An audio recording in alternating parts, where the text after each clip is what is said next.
In some ways, this is particularly special because this is Professor Blackman's alma mater, and we're very grateful to be having him join us today. Professor Blackman is a national thought leader in constitutional law in the United States Supreme Court. His work has been quoted during two presidential impeachment Back to trials. back. I assume you can guess which ones. And he has testified before Congress and advised federal and state lawmakers.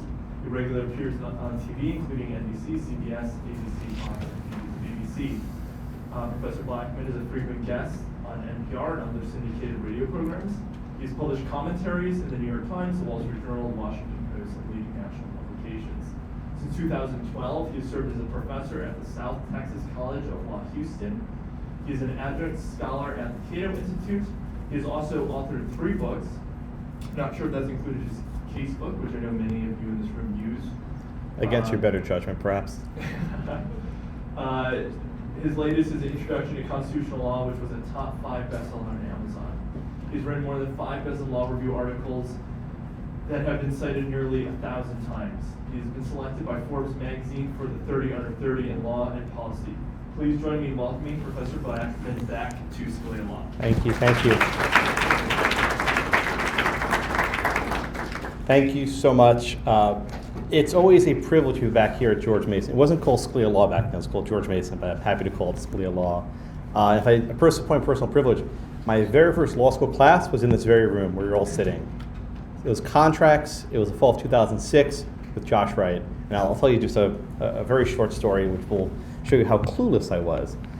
So again, my first class, it was contracts, and Professor Wright had the syllabus, and we had 2 books. We had a case book, and we had the restatement second of contracts. I'm sure you saw the same requirements today. The syllabus just listed page numbers.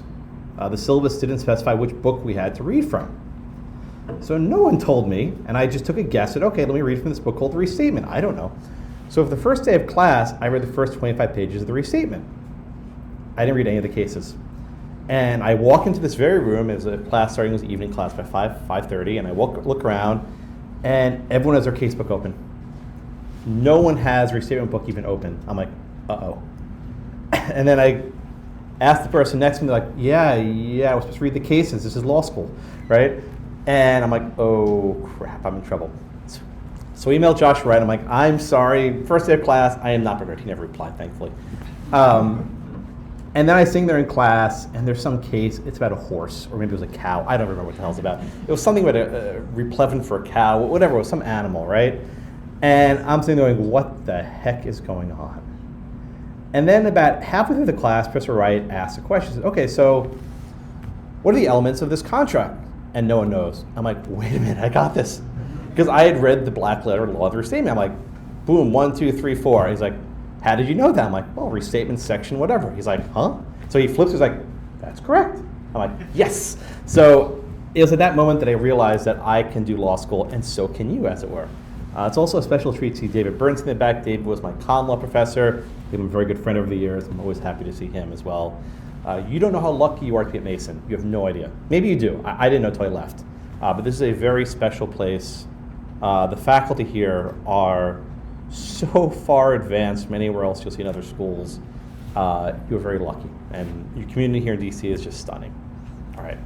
So the topic that I want to talk about today is one that might become very relevant or might become irrelevant. I'm not sure. But it involves Donald Trump, Section 3, and insurrection. Now, I don't need to remind all of you what happened on January 6th and what happened in the aftermath. Shortly after the January 6th incidents, there was an effort to impeach President Trump. We know that he was ultimately acquitted. But one of the articles of impeachment concerned Section 3 of the 14th Amendment.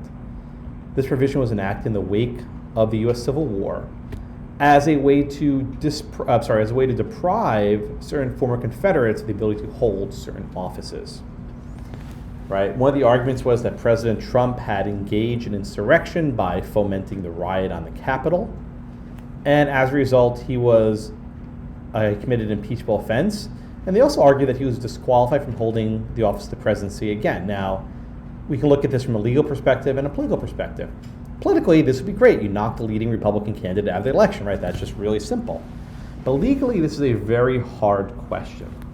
Okay? This is Section 3 of the 14th Amendment, and I'll admit it's a bit of a mouthful. All right? So I'm going to break it down into 4 component parts. All right? And I'll read them sort of out of order as they appear. Okay, so the first element is what I call the jurisdictional. By the way, this is not just me. My co-author Seth Barrett-Tillman and I, as a professor in Ireland, have written about this. So whenever I say I or we, just include Seth in there as well. The first element is what we call the jurisdictional element, right? Who does Section 3 apply to? Okay, it says a person who previously took an oath of office in certain capacities, a member of Congress, an officer of the United States, a member of a state legislature, an executive or judicial officer of a state, right? So if you are serving in one of these capacities and you took an oath of office, you are subject to Section 3. What if you don't hold any of these offices, or you never took an oath to the Constitution at all? You are not subject to the 14th Amendment's disqualification clause. Right? Again, if you never held public office before the present moment, you cannot be disqualified pursuant to Section 3. The thinking here seems pretty clear. It's not just they're trying to disqualify Confederates or people who served in the Confederate Army. They're trying to disqualify people who had served in government and then chose to fight on the side of the Confederacy. Okay? Everyone with me so far? All right, so that's the first element we call the jurisdictional element. Again, if you do not fall within one of these buckets, then 14th Amendment says nothing about you with regard to disqualification. Okay, the second element is what I call the offense element. Right? So what actually is prohibited? What's the actus reus, if you will? What's prohibited is engaging in insurrection or rebellion against the United States, or giving aid and comfort to the enemies thereof. Now notice what it says and what it doesn't say. It doesn't say attempted insurrection. It doesn't say conspiracy to engage in insurrection. It says insurrection or rebellion. And those are very precise terms of legal art. In fact, to this day, we have a statute governing insurrection. It's a federal crime. All of the January 6th prosecutions we've seen so far, none of them have involved insurrection. The closest we've seen was against the Proud Boys, this sort of right-wing militia group. And the Proud Boys were alleged to engage in seditious conspiracy, which again falls short of insurrection. All right? Insurrection is a high bar. Again, no one on January 6th has been charged by the US DOJ with insurrection. And I think that's significant. People who actually brought arms to the Capitol were not charged with insurrection. Okay? All right, so that's element number 2, what I call the offense element.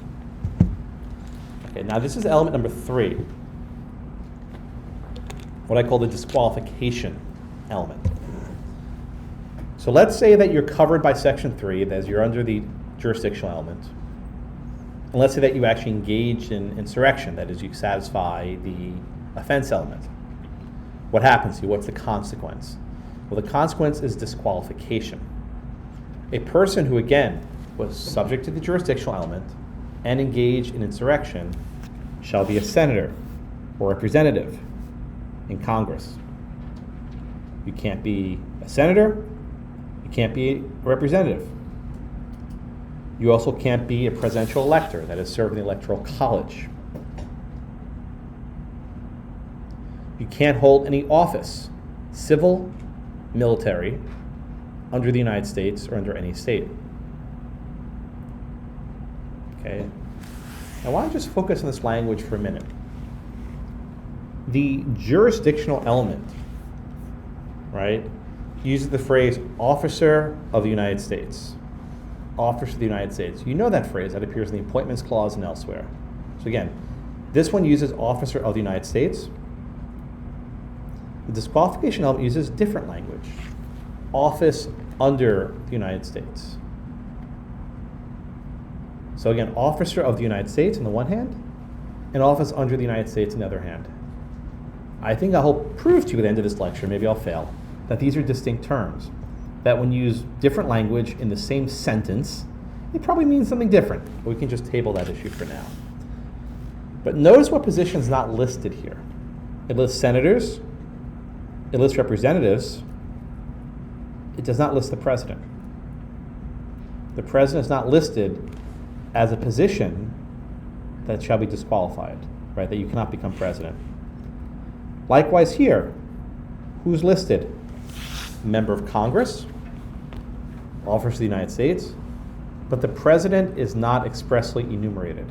You see where I'm going with this, right?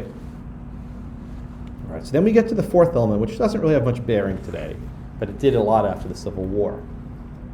Congress may, by vote of 2/3 of each house, remove such disabilities. In other words, let's say you had a former Confederate, Congress by 2/3 vote could lift the disability and allow that person to hold office in state and federal government. So again, this provision was passed in the wake of the Civil War, I think very clearly to apply to former Confederates. It's more or less fallen into disuse of the last 150 odd years. Shortly after the Civil War, Congress went ahead and they basically pardoned everyone. They lifted these prohibitions. So it really didn't have much juice. There were some, is the juice worth the squeeze? I don't know, right? There was some discussion about disqualifying so-called anarchists during the World War I period. Everyone was an anarchist then. That was like what we call the fascists, I suppose. But it really didn't go anywhere. So this provision largely lay dormant, of course, until January 6th of 2021, where people said, aha, here's an obscure provision of the Constitution that we need to knock Trump out, right? This is like the Emoluments Clause, it's like everything else, right? You take these obscure parts of the Constitution and say, aha, we can stop Trump. But there's a question. I love this picture. But there's a question for us all to consider. Does Trump fit within the jurisdictional element of Section 3? Now, Donald Trump is unique among American presidents. He's the only president who had never before held public office, the only one. Every other president held either a military office or served in the Congress or served as a state governor, something, right? Trump never served, we know his draft exemption, right? He never served in any public office. The first and only constitutional oath that he ever took was his inaugural oath as president. That was it. So again, who's covered by Section 3's jurisdictional element? Did Trump take an oath as a member of Congress? No, of course not. Was Trump a member of a state legislature? No, of course not. Was he an executive or judicial officer of a state? Of course not. Was Trump an officer of the United States? Okay, that's the question we have to answer. In order for Trump to be subject to Section 3, he must have taken an oath as an officer of the United States. Stated differently, is the president an officer of the United States for purposes of Section 3? It seems like such a simple question, but it could actually affect the entire fate of the next election. So I don't want to make light of it. Is the president an officer of the United States for purposes of Section 3? That's the question. Now, I will submit to you, there is some good reason to think the president is not an officer of the United States. Trump, who swore one oath, and only one oath, as president, would not fall within the jurisdictional element of Section 3. Therefore, no matter what happened on January 6th, he cannot be disqualified. This is not a popular position, let me tell you, my friends. It's also not a new position. So my colleague Seth Barrett-Tillman has argued for going on 15 years that the phrase officer of the United States refers to appointed positions rather than elected positions. I have lots of evidence to back this up. I'll give it to you, I promise. So this isn't new, but once again, arguments based on the text of the Constitution are not very convenient for people, so they seek to reject it. And there's arguments on both sides, which I can talk about. Again, so first off, I want to make a point that I don't think will be too controversial, but people don't like. The disqualification element uses the phrase office under the United States. That's the third bullet, number 3. And the jurisdictional element uses the phrase officer of the United States. You've all taken legislation or something close to it, right? When drafters of a text, whether it's a statute or a constitution, use different language in the same article, the presumption is they mean different things, right? I mean, that seems pretty straightforward, right? Why would they use officer of the United States in one clause and office under the United States in another clause if they had the exact same meaning? Well, we think this is actually a fairly natural position. When the same sentence in the Constitution uses 2 different phrases, you presume a different meaning. Okay, so then what is the scope? What do these words mean? So, do you all have your pocket constitutions handy? I see a couple of you have them out there. Yeah, whip them out, George Mason, come on. So, if you don't have it, it's on the screen, that's fine. I got mine right here.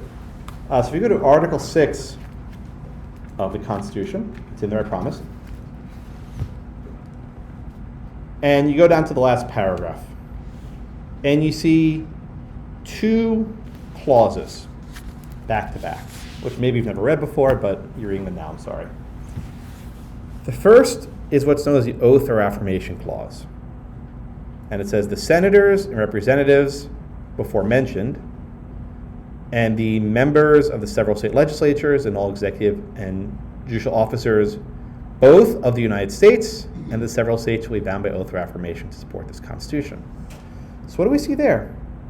It's a provision of the Constitution that uses the phrase officers of the United States with regard to the oath. Sounds familiar, doesn't it? And then the very next sentence concerns qualifications. It's what's called the religious test clause, which maybe you've never studied, but you should. It says, but no religious test shall be required as a qualification to hold any office or public trust under the United States. So again, in Article 6 of the Constitution, the framers used both of these terms. They use officer of the United States and office under the United States. And magically, 90 years later in 1868, the framers of the 14th Amendment did the exact same thing. In the same sentence, they referred to an oath with regard to officer of the United States, and they referred to a qualification element with regard to office under the United States. Now, you probably see where I'm going with this. There's some good evidence they modeled Section 3 of the 14th Amendment after Article 6. Right? That when the framers drafted these 2 provisions, they were referring to discrete and different sets of offices. We should not presume that officers of the United States has the same meaning as office under the United States. And if you don't believe me, go to the drafting history of the Article 6.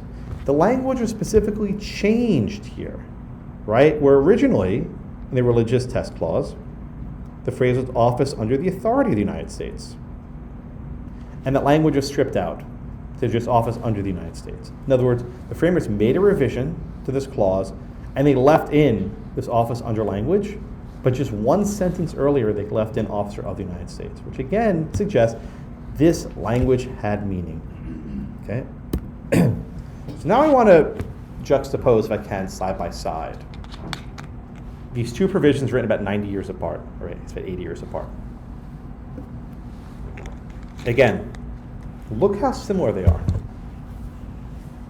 The Oath or Affirmation Clause says the senators and representatives before mentioned, and the members of the several state legislatures, and all executive and judicial officers, both of the several states, of the United States and the several states, shall be bound by oath or affirmation.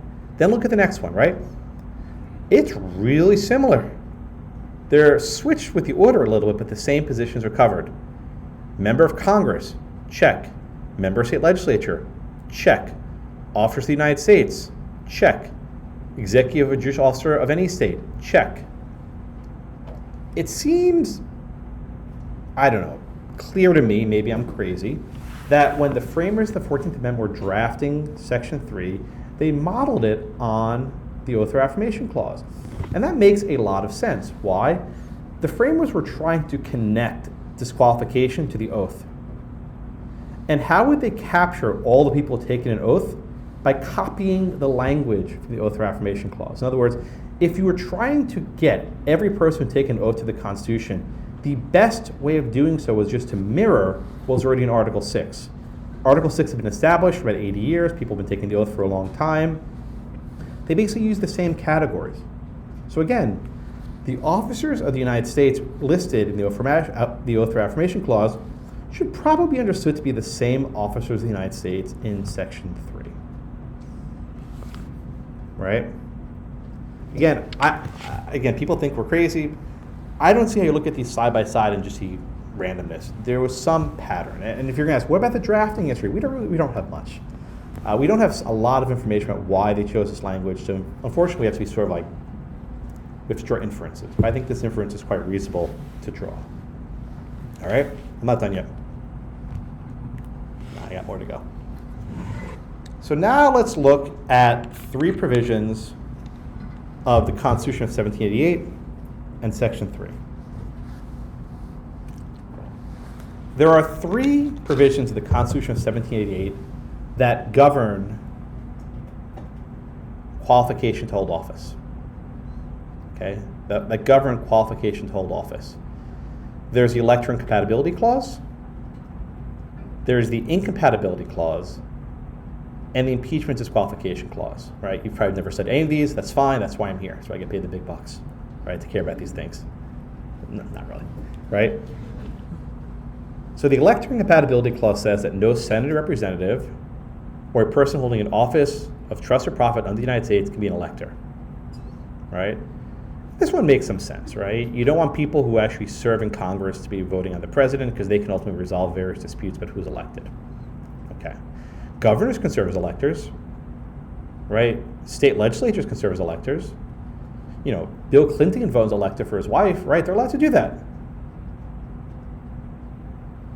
Okay. The next one is called the Incompatibility Clause. It says, no person holding any office under the United States shall be a member of either house during the continuance in office, right?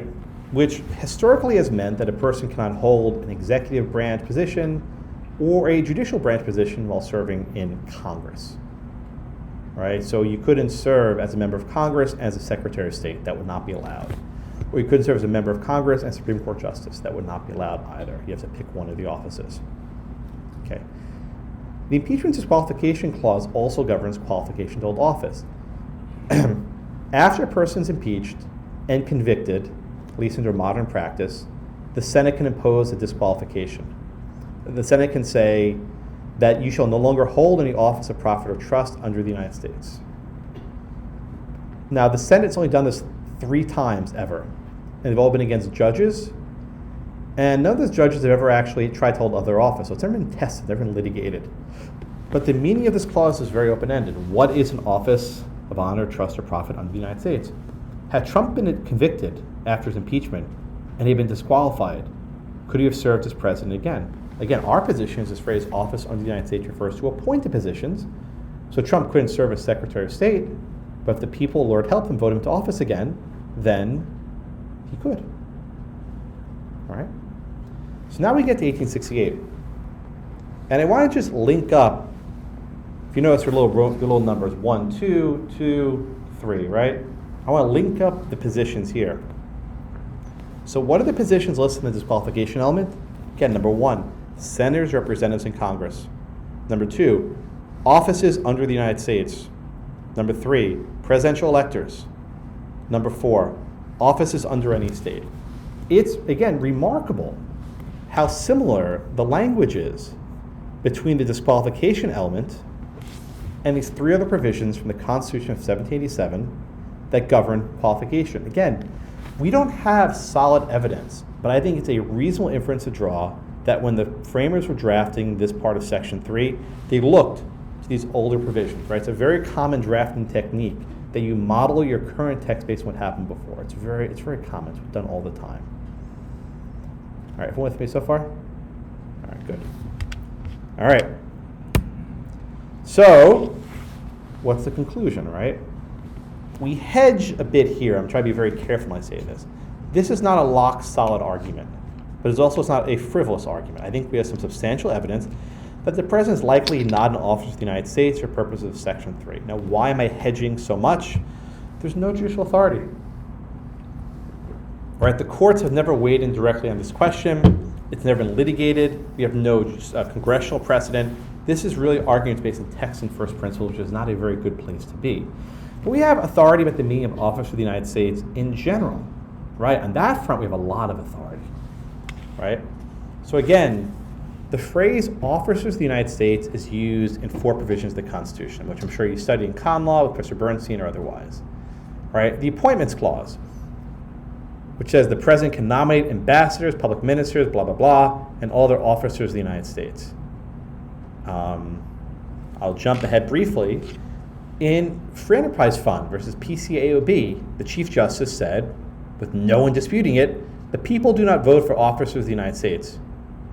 I think he's correct for once, right? I think he's correct, right? The officers of the United States are not elected. They're appointed literally by the president. The president does not appoint himself, right? Yes, they're electors, presidential electors, but they're voting for the president, right? It's not an appointment through the Appointments Clause. The Impeachment Clause is better evidence. It says the president, vice president, and all civil officers of the United States. If the president was a civil officer of the United States, why list it separately, right? If the president was an officer of the United States, why do you have to list the president separately? By enumerating the president here, you suggest that he's not a civil officer of the United States. And people say, oh, he's military. The president's a civilian officer, right? Even though he's commander-in-chief, he's still civilian. We don't have a military general in the White House. The Oath and Affirmation Clause I mentioned before refers to officers of the United States. By the way, the president is not listed here. Why? He has his own oath. Article 2 lists a separate oath for the president. That's when he takes, only he takes. So he doesn't need to be listed in the Oath or Affirmation Clause. The Commission Clause, which you've probably never even heard of, says that the president shall commission all of the officers of the United States. Again, the president doesn't commission himself. There's no evidence he's ever done it. So at least based on the text, I can say with good authority that the president is not an officer of the United States. Chief Justice Roberts, who again is no squish, says that the people do not vote for the officers of the United States. And there's precedent going back to the 1800s saying that officers of the United States are appointed and elected. So if there's all this evidence in support of our position, what's the contrary argument? Right? So the contrary argument is what might be called a prepossivist, not preposterous, prepossivist argument. The argument's this. Could it really be that virtually every elected and appointed position in the federal and state governments will be encompassed by Section 3, but not the president? Right? And for example, John Tyler, he was a president. He was elected to the Confederate Congress. Right? Would the framers really have exempted Tyler from disqualification? Then there's John Breckinridge. He had served as vice president under President Buchanan and later served as a general in the Confederate Army. So we have very good evidence people served as both president and vice president and then later joined the Confederacy.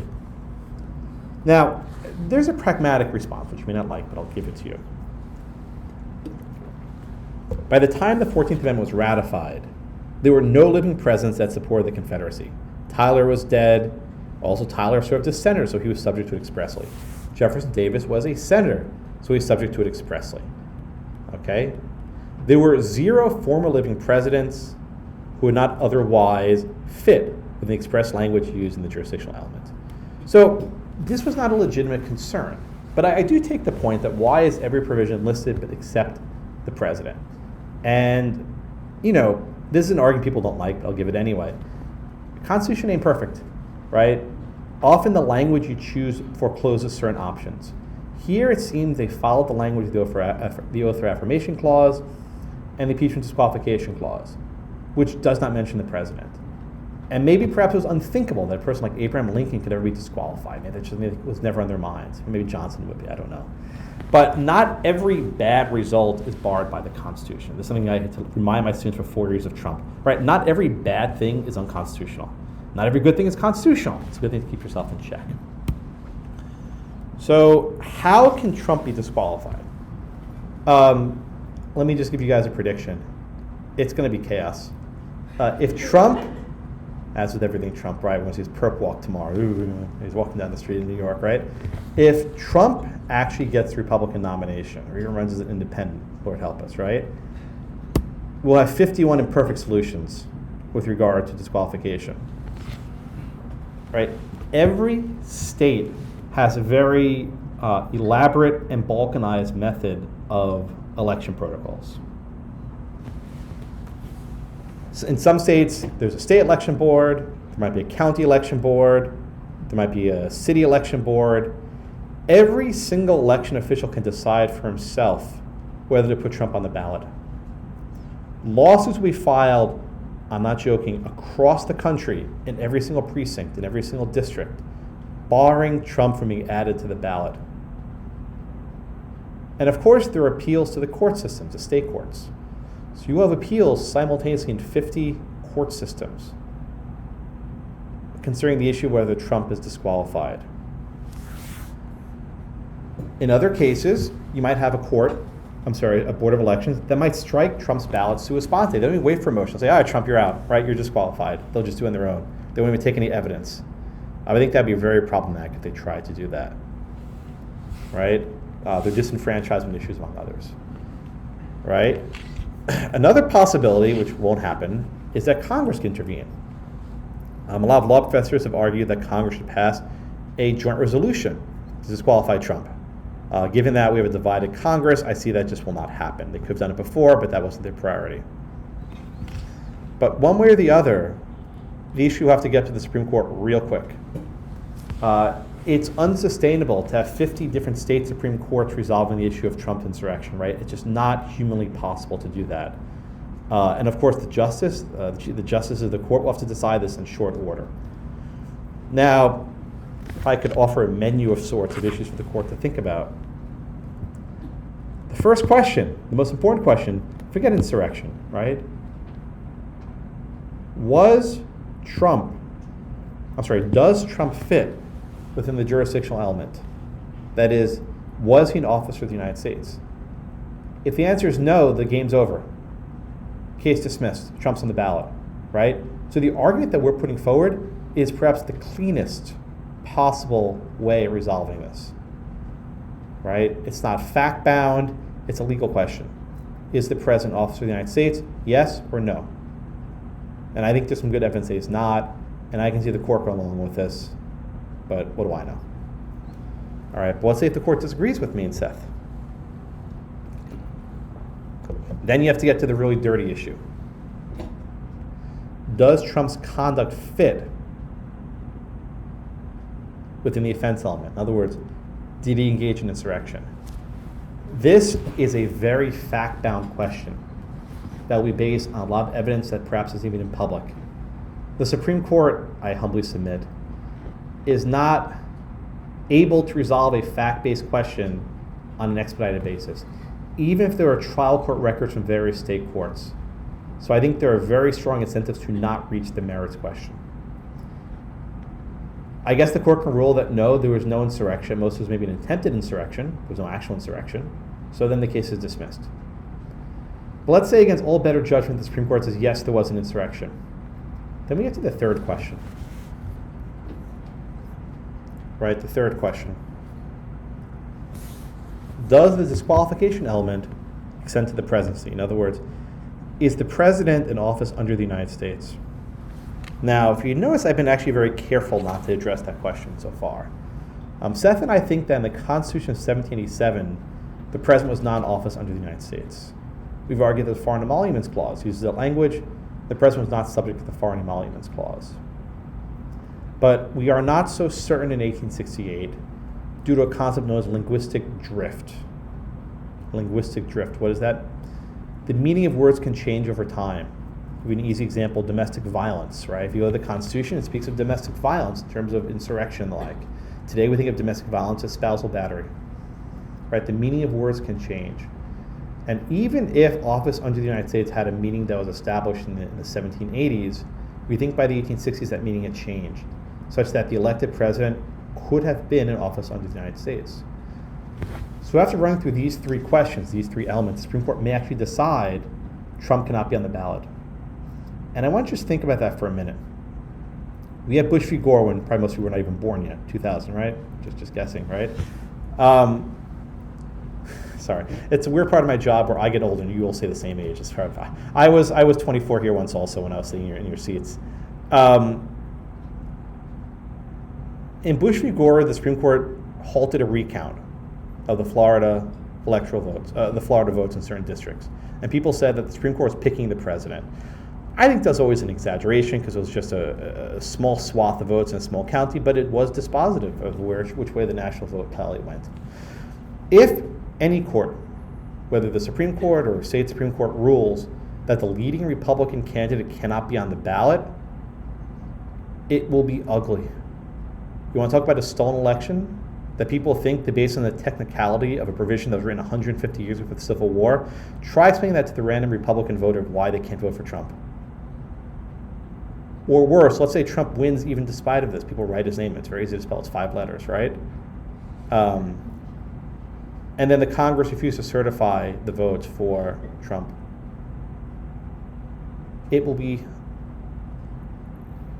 make January 6th look like a warm-up. So the arguments I'm giving here have legal salience, but I think there also are political consequences as well. So if there is a very good legal argument that is backed up by a good principle that people should vote for the candidate of their choice, then I think if people want to vote for Trump, let them vote for Trump. Right? That's their choice. Let the people decide. Do not make it. But again, the easiest way to resolve this always is based on a simple principle that the president does not hold an officer. The president is not an officer of the United States, and so on. Okay. I am done. I welcome your questions. I thank you so much for your attention. Yes, sir. Yeah, you can clap. That's okay. Go ahead. Is there a world in which the political cost or foreseeable political cost gets so high that, and this is silly to think, that Congress goes ahead and just engages in a 2/3 vote to lift cure, the prohibition? Yeah, and just say, we're not going to explore this, we're just going to cure Donald Trump. Let the people's voice be heard. I know it would be extremely unpopular, but there is a cost that would be so. I think the analogy there is President Gerald Ford, who pardoned Richard Nixon. I think that'd be the closest analogy you can think of. Where Ford thought the prospect of charging a former president with a crime would be so divisive for the country that he couldn't bear it. And according to many presidential historians, Ford lost re-election precisely because he pardoned Nixon. Now, I say this as 3 grand juries are about to indict Trump. I think that ship has sailed, right? I think people are kind of like, chomping at the bit to go see Trump do the perp walk and get fingerprinted. So I don't see any possibility of that happening. And again, the fact that you impeached Trump with, 2 weeks left in office, whatever it was, and you tried to disqualify him, was explicitly about denying him a second term later. That was the purpose. So I don't think that's likely. Yes, in the back. I figured I'd give you a chance to respond. My first conclusion wasn't the here that they wouldn't have included the president. That's true, but I don't know what to do about a lot of Article 2 referencing the president as holding the office of president. What is somebody who holds the office of anything who's not an officer? Well, so this gets into the weeds a bit, but we think the president's an officer, but he's not an officer of the United States. And we think that language is different, right? He holds an office, he's an officer, but he's not an officer of the United States. And for example, the succession clause uses the phrase office generally, right? We think the president holds an office of public trust, right? It's sort of an elaborate theory, but the president does hold an office, but it's not an officer of the United States. Now, the response to this, in fairness to my critics, is, oh, Josh, you're being so picky, you're being, nitpicking, preposition of, preposition under, right? Why are you making such a big fuss? If you go to Commonwealth countries like England or Australia, there's extensive litigation on whether someone's in office under the United States.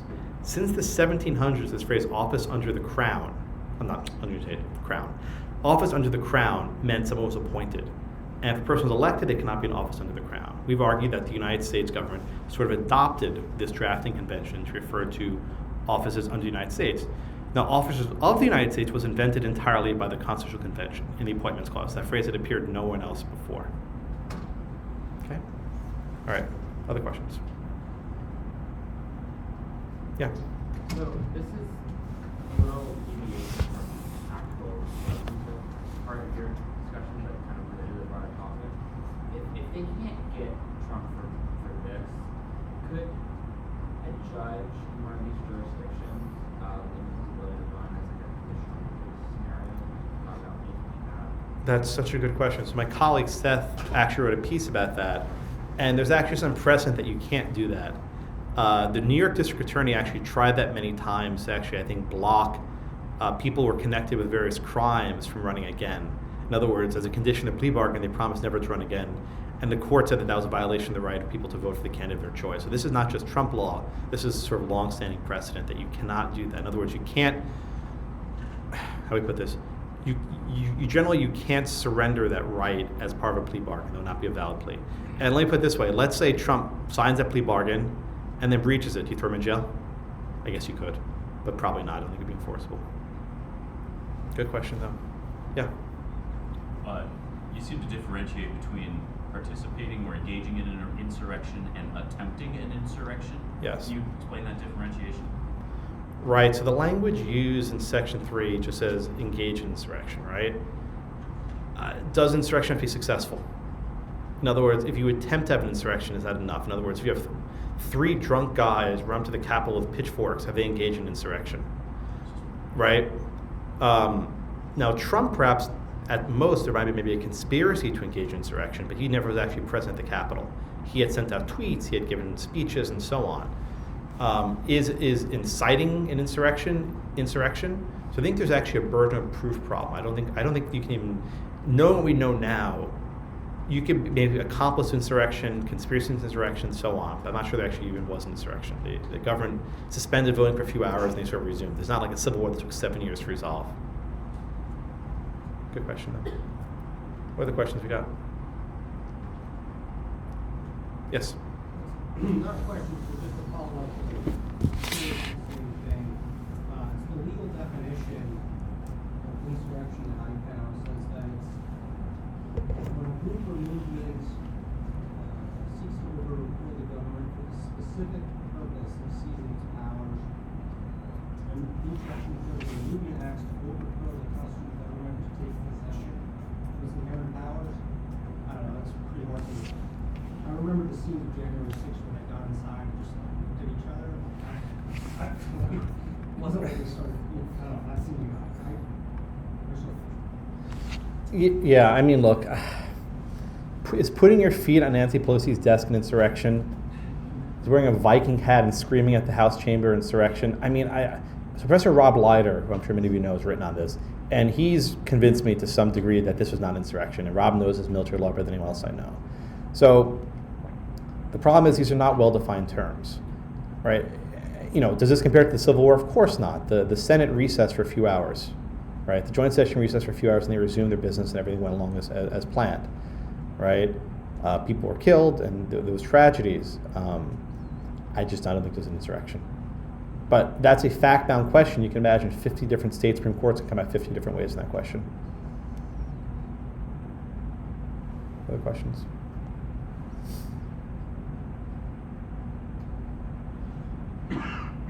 All right, thank you so much. I appreciate it.